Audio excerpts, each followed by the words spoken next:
Doar sangue é uma coisa super séria e um grande ato de generosidade, que tem que ser bom pra você e pra pessoa que recebe. Por isso, presta atenção se você pode doar sangue.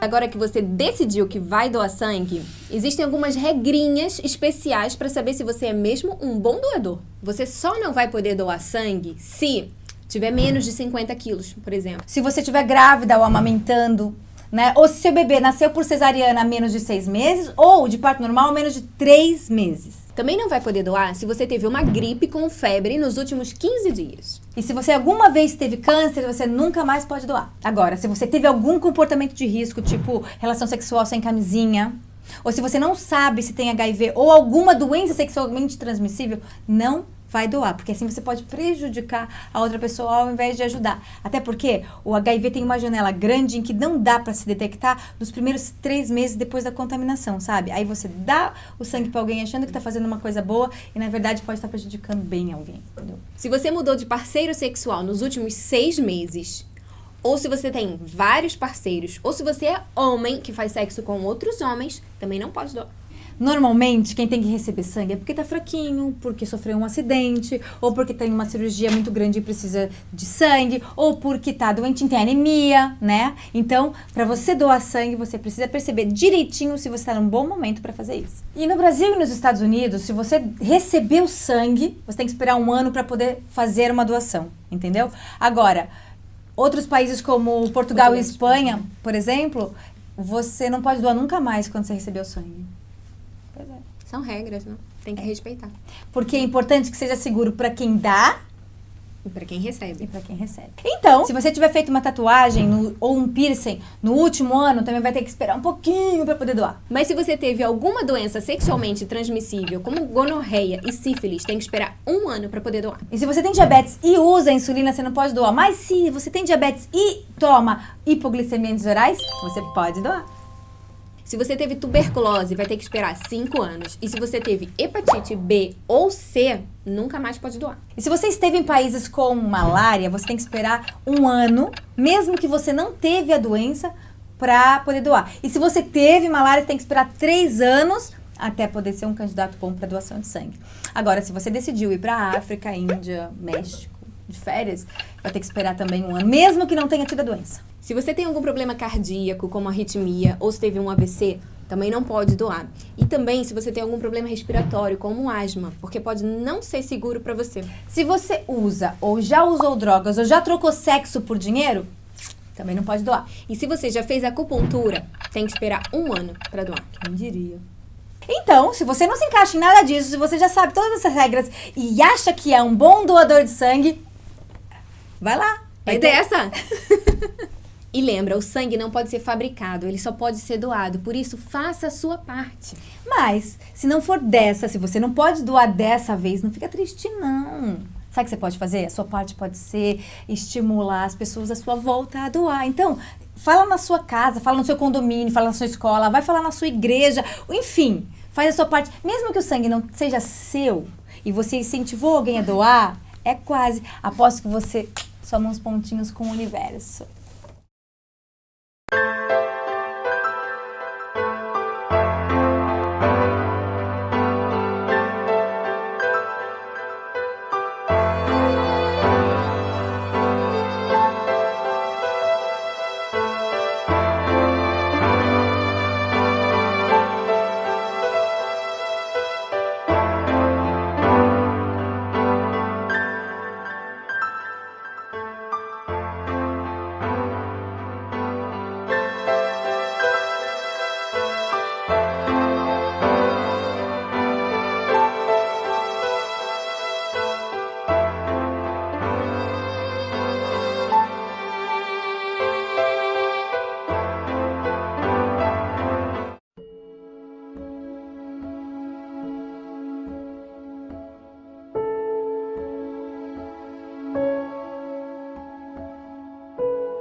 se tem uma coisa que sozinho pode evitar mortes e reduzir a gravidade de ferimentos em uma colisão, é o cinto de segurança. A cinto de segurança foi a melhor invenção até hoje feita, se comparado em níveis de segurança de tráfego, segurança de direção veicular.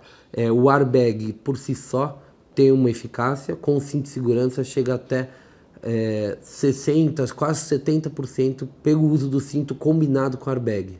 O airbag sozinho até 10%.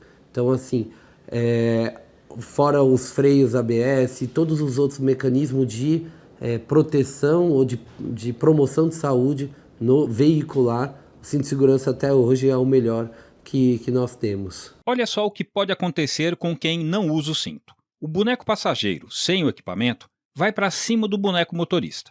O cinto prende a pessoa no banco e impede de bater contra a cabine, de atingir outra pessoa e até de ser ejetada, como acontece neste caso. É por isso que esse motorista não abre mão da segurança. Subiu no caminhão, já afivela o cinto. Mas ele não está sozinho. Cara, cinto de segurança, ele é muito importante, ele salva vidas, né? Sempre usei e sempre uso, porque é hábito, entendeu? Sem cinto é a mesma coisa de andar com moto sem capacete. Além de necessário para salvar vidas, o cinto é de uso obrigatório.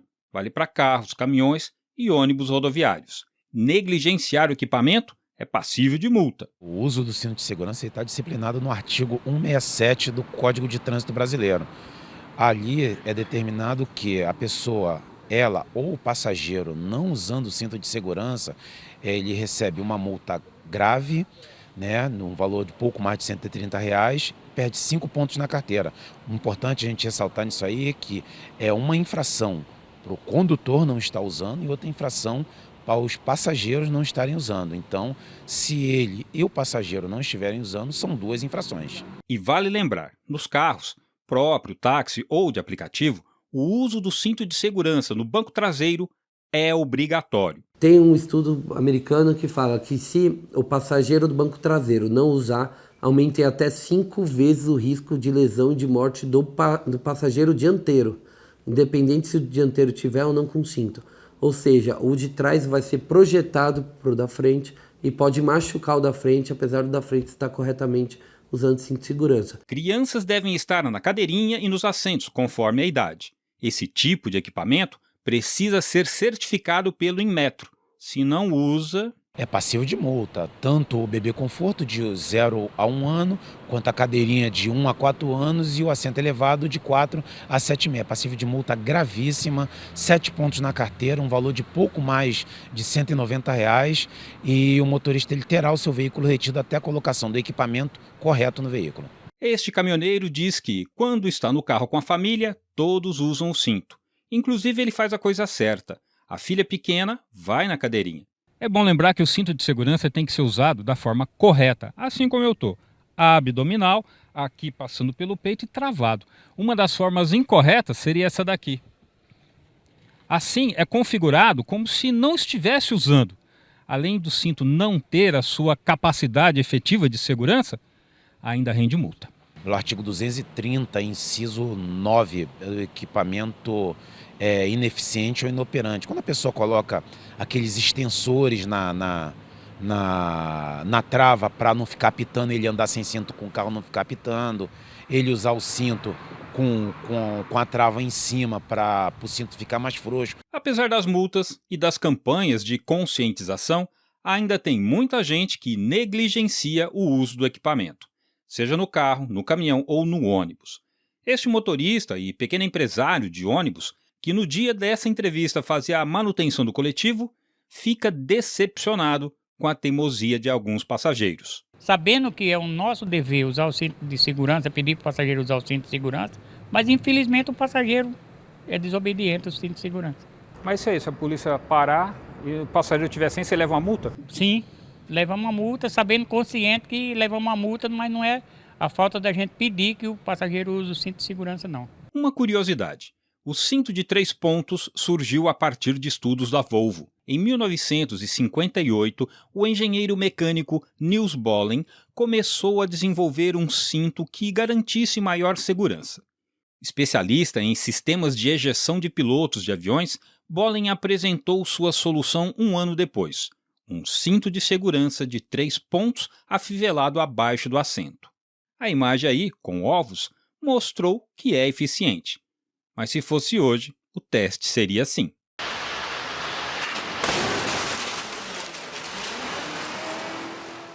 O cinto de segurança também precisa de manutenção, basicamente uma limpeza. É que a fita passa por fendas muito estreitas. Se estiver suja e dura, terá mais dificuldade e, às vezes, nem vai recolher. Então, deve estar limpa e macia para deslizar sem atrito. O especialista explica como pode ser feito. Periodicamente, uma vez a cada 3 meses, pega-se um pano branco, de preferência limpo, embebeda ali no thinner, passa na faixa todinha, puxa ele todo para fora, passa na faixa todinha, deixa retornar, ele vai secar rapidamente. Após secar, você pega um silicone spray e borrifa na fita, que é para ela ficar bem lisa. Isso vai conservar seu cinto por muito mais tempo. Mais importante do que evitar uma multa é garantir a segurança. E para isso, usar sempre o cinto e de forma correta.